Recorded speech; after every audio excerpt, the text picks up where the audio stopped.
Today, we're diving into one of the most beautiful and fundamental ideas in all of nature, ecosystem equilibrium. You can think of it like an intricate web of life, a delicate dance where every single player, no matter how small, has an absolutely crucial role to play. And that brings us to the one big question that's going to guide us through this entire explainer. What really happens when you pull just one single thread from that web? As we're about to see, the answer shows us just how fragile that beautiful balance can be.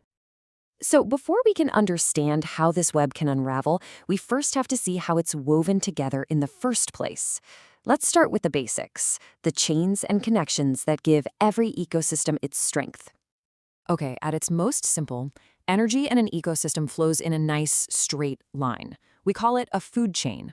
It all starts with a producer, right? Something like grass, which captures the sun's energy. Then a butterfly eats the grass, a spider eats the butterfly, a sparrow eats the sparrow, and finally, a hawk swoops down and eats the sparrow. See? It's a direct, simple path for energy to travel. But of course, nature is rarely that neat and tidy. It's not really a single chain, it's more of a food web, where tons of different chains all intersect and overlap. This means an animal can be on different feeding levels at the same time. A snake that eats a mouse is a secondary consumer. But if that same snake eats a lizard that ate insects, boom, it's suddenly a tertiary consumer. This complexity, this messiness, is actually the secret to a strong ecosystem. And here's exactly why that complexity is so important. In a really simple system, if one species gets wiped out, its predators could literally starve. The whole thing is brittle. But in a complex web, predators have options. If all the mice disappear, a hawk can just switch to eating snakes or birds. That variety creates resilience. The more threads you have in the web, the harder it is to break. So what's the logic behind this whole web structure? Well, it all comes down to a universal rule about energy. There's a really basic reason why there are always more plants than herbivores and way more herbivores than predators. It's a law of physics, really, and it forces nature into a very specific shape. The first way we see this pyramid shape is just in pure numbers. Think about it. An ecosystem might have over 1 million individual plants, right? But all that can only support maybe a couple 100,000 insects, which in turn might only support 90,000 predators. The population just plummets at each level you go up. Now let's look at it another way. Biomass. That's just the total weight of all the living things at each level. So if you could somehow put all the producers on a giant scale, their combined weight would be massive.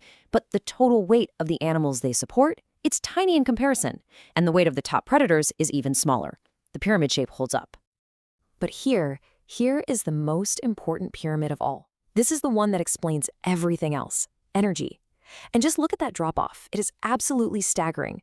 The producers might hold over 20,000 units of energy, but less than 4,000 of that actually makes it to the next level. And then less than 400 make it to the level after that. So this raises a huge question. Where did all that missing energy go? Well, the answer is that passing energy on is incredibly inefficient. It's a one-way street, flowing up from the bottom, and at every single step, roughly 90% of the energy gets used for just living. Moving, breathing, keeping warm, or it's just lost as heat. Only about 10% of that energy is stored as body mass, ready to be eaten by the next predator. This one simple rule dictates the entire structure of almost every ecosystem on the planet. So, we've got the structure. Now, let's talk about the movement. A healthy ecosystem isn't just sitting still. It's a living, breathing system with a natural rhythm, a constant dance between predator and prey that keeps the whole system in check.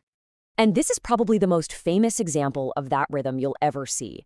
The cycle of the snowshoe hare and the lynx. Their populations are locked in this endless rise and fall.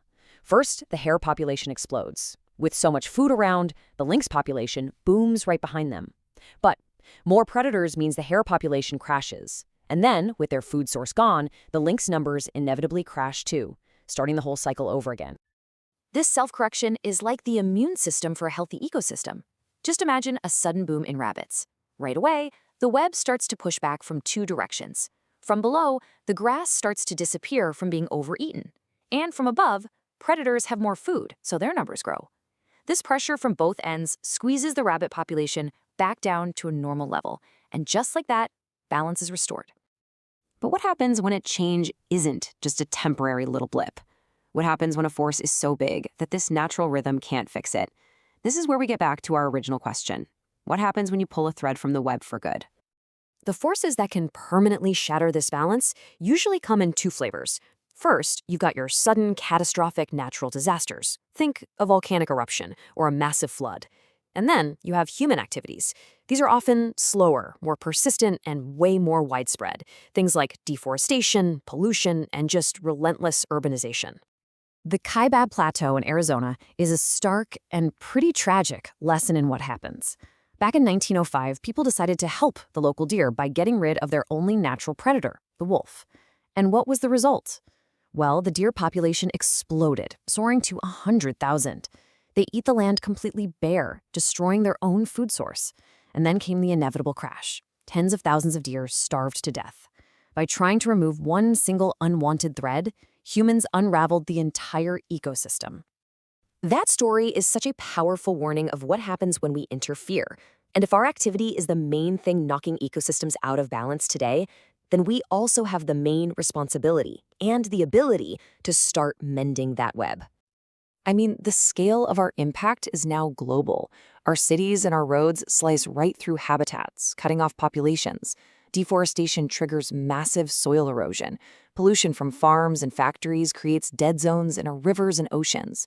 And all the while, air pollution is changing the entire global climate, literally rewriting the rules of survival for every living thing on the planet. But there is hope in the actions that are being taken. We are protecting huge landscapes as national parks. We are actively working to restore damaged forests and bring rivers back to life.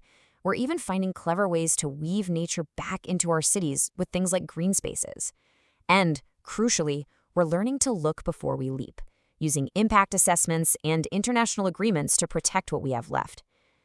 These are the threads of repair, our attempts to weave that web back together. So what's the ultimate takeaway here? It's this. Everything is connected. The fate of a single species in a remote forest can have ripple effects that reach every one of us. Because when we talk about preserving biodiversity, we're not just talking about saving plants and animals for their own sake. We are, in the most literal sense possible, talking about preserving ourselves.